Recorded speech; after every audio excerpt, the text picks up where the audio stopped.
Bom dia. Hoje vamos falar sobre dissonância cognitiva.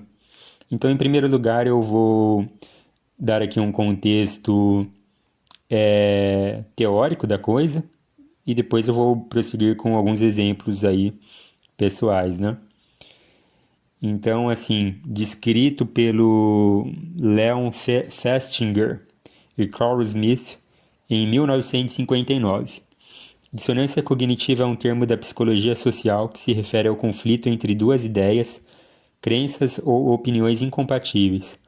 Como esse conflito geralmente é desconfortável, os indivíduos procuram acrescentar elementos de consonância, mudar uma das crenças ou as duas para torná-las mais compatíveis. Cognição é definido como um qualquer elemento do conhecimento, incluindo as atitudes, emoção, crenças ou comportamentos. A consciência ou a percepção de contradição pode tomar a forma de ansiedade, culpa, vergonha, fúria, embaraço, estresse e outros estados emocionais negativos. Bom, então vocês vejam, né? Eu sempre falei aqui que o analfabetismo funcional, ele era uma verdadeira epidemia no nosso país, né? E com a dissonância cognitiva é a mesma coisa, tá? E eu, pelo menos, acredito que a raiz da dissonância cognitiva é também a questão do analfabetismo funcional.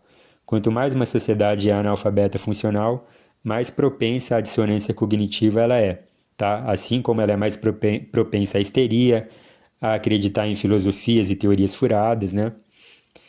Então, bom, eu acho que todo mundo aqui já conversou com alguém, debateu com alguém, e quando você pega ela numa contradição ou numa falta de lógica, ela experimenta, ela apresenta, aliás, exatamente isso que está descrito aqui, ó. Ansiedade, culpa, fúria, né, raiva. Você fala assim, olha, se você está dizendo que isso gera isso, mas isso é impossível. Ou como que você diz isso aqui agora e depois em outro momento é, você tá militando pró essa coisa aqui, né? Aí a pessoa vem raivosa pra cima de você, age de maneira como ad hominem, né? Ou seja, o ad hominem é aquilo lá, em vez dela atacar a ideia, ela ataca você pessoalmente, né? E então isso elicia aí na mente da pessoa uma resposta emocional e não uma resposta racional, já que você demoliu a lógica e a pretensa razão dela, né? E aí eu já dei diversos exemplos, é só vocês procurarem aí no meu canal todos os vídeos que eu falei sobre psicologia social, né? Como, por exemplo, a gente tem um grande fenômeno aqui no nosso país, em que você tem pessoas aqui falando que são antifascistas, né? Porque perceberam que é bonito falar que é antifascista, aquela questão lá da sinalização de virtude, mas no mesmo momento, no mesmo discurso, na mesma frase, acaba defendendo uma política fascista. Ou a gente também tem um grande fenômeno aqui de gente que fala que não é NAZISTA, né? Que não pode falar, dizem que censuram um vídeo aqui no YouTube. E depois você vê que a pessoa, na verdade, tem atitudes racistas. Vamos colocar assim, né? Então você vê como que essas pessoas, eu nem acho que é a questão da hipocrisia, como se fala. Tem as pessoas hipócritas, mas tem muitos que nem percebem. Porque até em outras questões aí, fugindo da política, elas não percebem que elas se contradizem. É uma coisa de louco, sabe? Aquela pessoa lá, eu conheço uma pessoa assim, é, que de certa maneira eu sou obrigado a ter convivência, que é uma pessoa meio mística, meio esotérica. Ah, não tenho nenhum apego às questões materiais, mas faz questão de sempre estar com a roupa da moda, frequentar os melhores lugares, fala que tem amigos na sociedade, pô, mas não é uma pessoa que está desapegada das coisas materiais. Ou seja, então a pessoa aprende ali, vê o que é bonitinho, né? Nem às vezes pode não ser, mas ela acredita que aquilo lá é bonitinho, mas então ela prega aquilo, mas na verdade ela age contra e as coisas assim não tem coerência, né?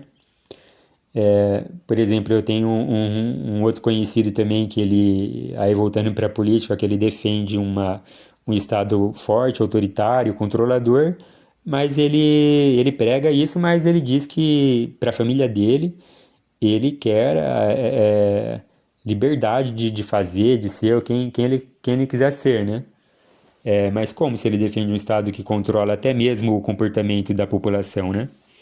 Então você vê que hoje tá disseminado isso na nossa sociedade, tá? E quanto mais analfabeta funcional, mais desordenado for a, os pensamentos dela, a estrutura de pensamento, mais propensa ela vai estar à dissonância cognitiva, tá?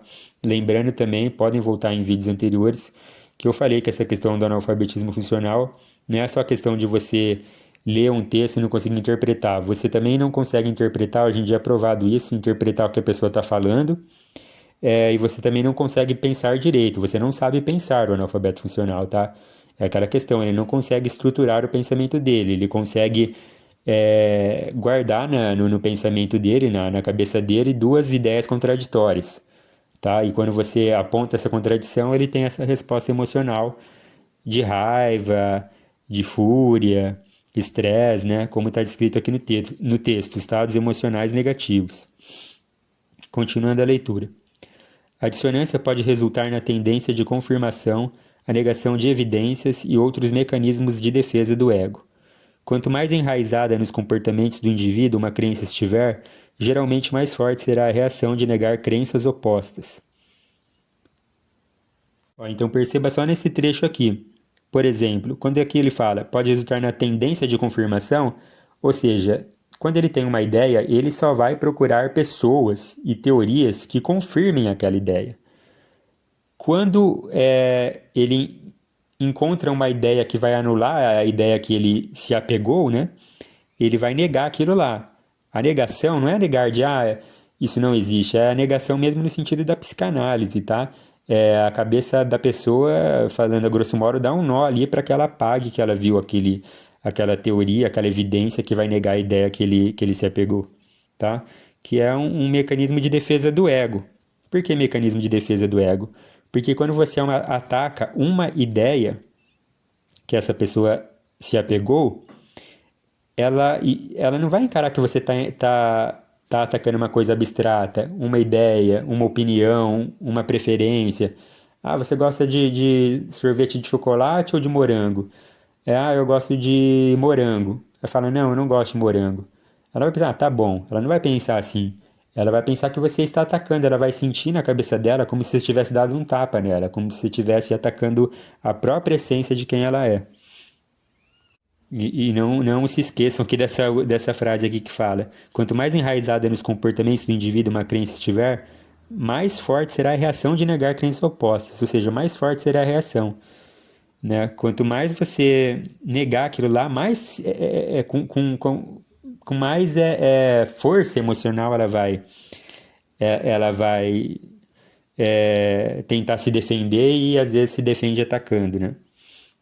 Continuando na leitura. Em defesa ao ego, o humano é capaz de contrariar mesmo o nível básico da lógica, podendo negar evidências, criar falsas memórias, distorcer percepções, ignorar afirmações científicas e até mesmo desencadear uma perda de contato com a realidade, surto psicótico. Infelizmente, eu já vi tudo isso, tá?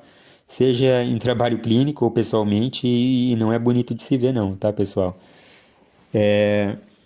Tem coisa que a gente vê na teoria e pensa, poxa, isso aí tá nos livros de psicologia, mas é raro acontecer isso na vida, né? Na nossa vida, no dia a dia, no cotidiano, né? Não, eu já vi tudo isso acontecer, tá? Criar falsas memórias. A pessoa, ela imagina uma coisa e ela acredita mesmo naquela imaginação dela como se fosse uma realidade. Esse negócio de criar falsas memórias já criou problemas gravíssimos em diversas sociedades, tá? Não estou falando em termos de Brasil, não. Estou falando em Estados Unidos, em outros países da Europa, tá? Gente que, por exemplo, criou falsa memória em delação de crime, em testemunho de crime. A pessoa acredita tanto naquilo que se você coloca ela num teste de polígrafo, tá? Tem muita gente que fica até hoje vendo vídeos de, fulano no teste do polígrafo, político no teste do polígrafo. Tá, isso daí é considerado meio que um teste secundário, não é considerado um teste assim de ultra autoridade, tá? Esse teste do polígrafo.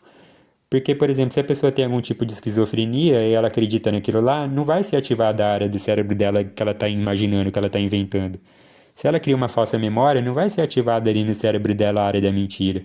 Então o polígrafo vai dar como se ela estivesse falando verdade. Por quê? Porque para ela é uma verdade mesmo, tá?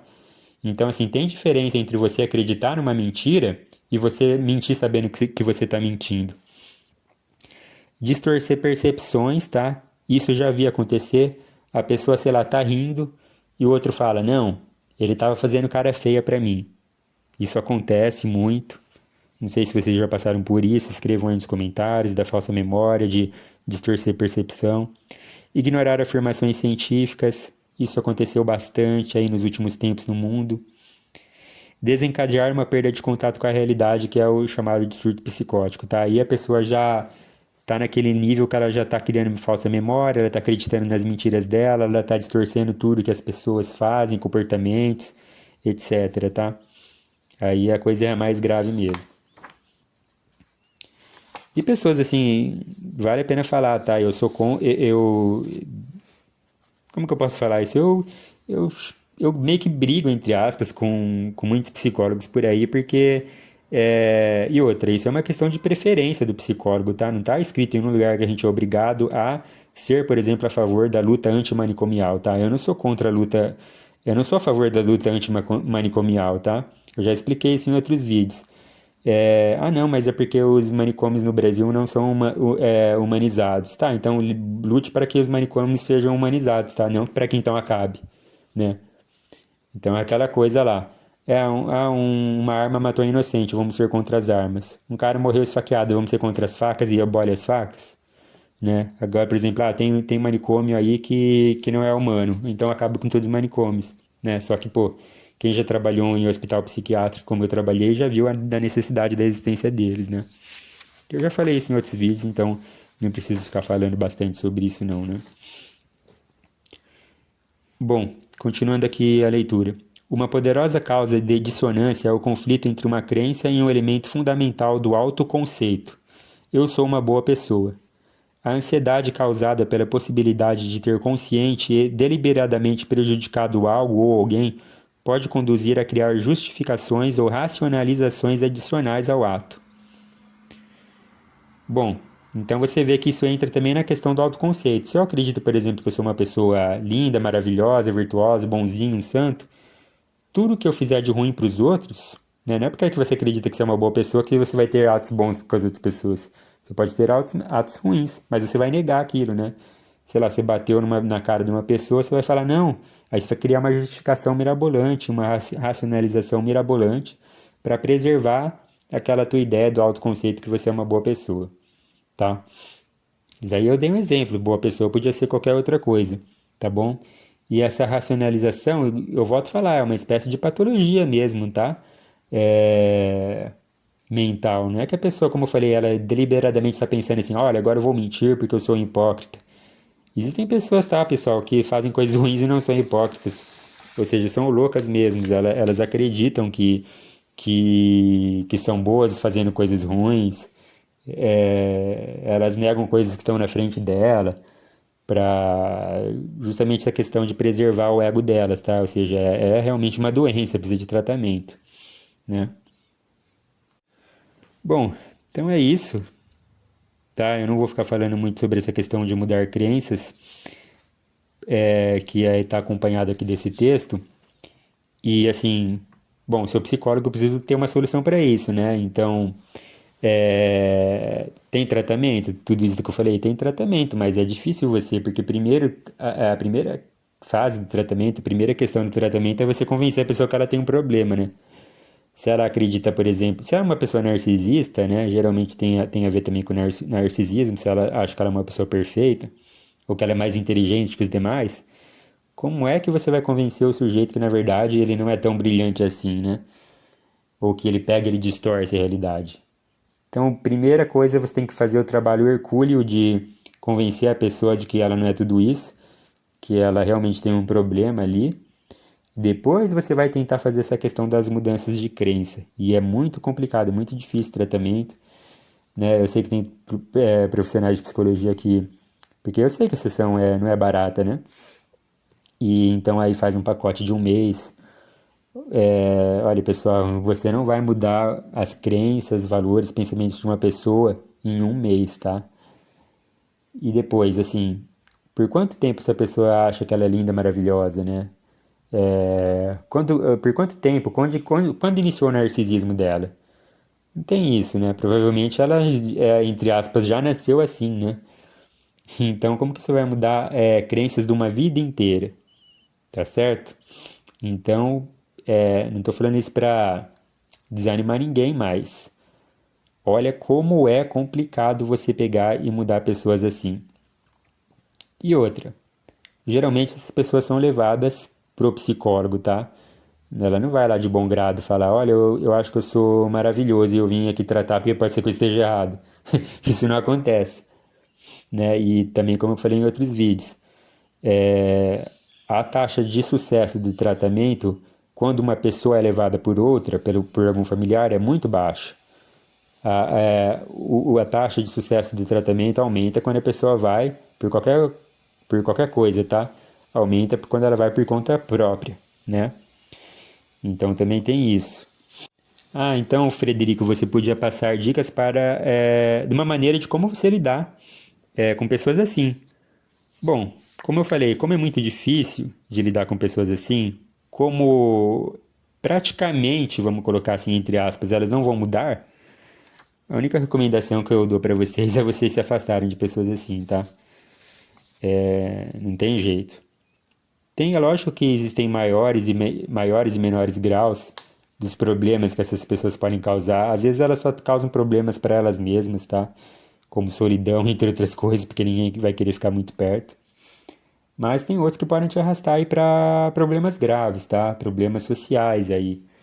E aí, como eu disse, você só pode mudar a si mesmo, você não pode mudar os outros. Como você não pode mudar o outro e o jeito do outro te causa problema, então a coisa mais lógica a se fazer é se manter afastado é, da maneira que você pode. Porque também tem isso daí, né? Ah, mas é um colega meu de trabalho. Ah, mas é meu irmão, é o meu pai ou a minha mãe. Se mantenha afastado do jeito que você pode, como eu falei. Aí você tem que procurar ajuda, porque às vezes, por exemplo, se for um pai ou uma mãe, é difícil, né? Como que eu vou me manter por tanto tempo afastado do meu pai e da minha mãe, por exemplo? Aí você vai ter que talvez fazer um trabalho com um psicólogo para falar, olha, o problema é o outro mesmo, por esse e esse motivo, mas eu preciso aprender a lidar com a minha culpa de me afastar dessa pessoa, ou como eu posso me proteger das loucuras do outro, tá? E o psicólogo também pode te ajudar em relação a isso, tá? A você fazer todo um trabalho de desapego emocional, mas estando próximo, prestando auxílio se a pessoa precisar. Tá certo? Bom, então é isso. Muito obrigado e até a próxima.